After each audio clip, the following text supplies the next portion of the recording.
ఏదేమైనా మీరందరూ కూడా మొన్న ఎలక్షన్లో నేను చూశాను. నేను 10 ఎలక్షన్లు రన్ చేశాను.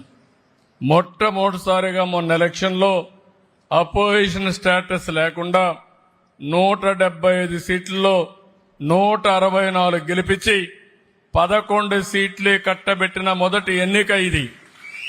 ఒక హిస్టారికల్ ఎలక్షన్స్ ఇది. ప్రజల ఎక్స్పెక్టేషన్స్ మీరు చూస్తే చాలా క్లియర్గా ఉన్నారు.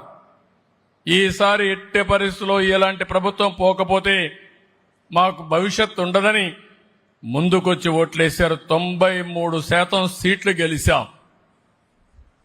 ఎన్నో ఎలక్షన్లు చూశాను. ఒక అసెంబ్లీ సీట్లో 95,000 మెజార్టీ గెలిపించారు. అది చూసిన తర్వాత మాలో బాధ్యత పెరిగింది. మేము తప్పు చేసి చరిత్ర మమ్మల్ని క్షమించదు.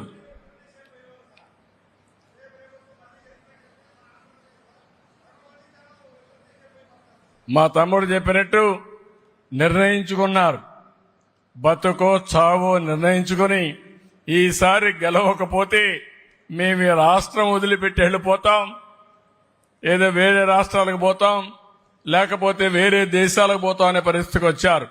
అందుకే వేరే దేశాల్లో ఉండేవాళ్ళు, వేరే రాష్ట్రాల్లో ఉండేవాళ్ళు లక్షల రూపాయలు ఖర్చు పెట్టుకుని ఎన్నికల్లో వచ్చి పనిచేశారంటే అది ఆనాటి ప్రభుత్వం యొక్క ఘనత, ఆ ప్రభుత్వం పైన ఉండే వ్యతిరేకత అని చెప్పి కూడా నేను మీకు తెలియజేస్తున్నా. ఇలాంటివన్నీ చాలా జరిగాయి. ఏదేమైనా మళ్లీ మాట్లాడుకుందాం.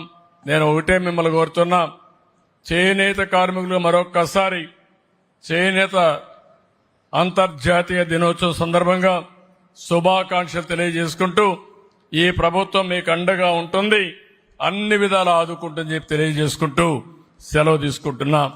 జై హింద్. కోమటి శ్రీధర్ బాబు అమరావతి కోసం 1,00,000 రూపాయలు డొనేషన్ ఇచ్చారు. వారిని మనస్ఫూర్తిగా అభినందిస్తున్నా.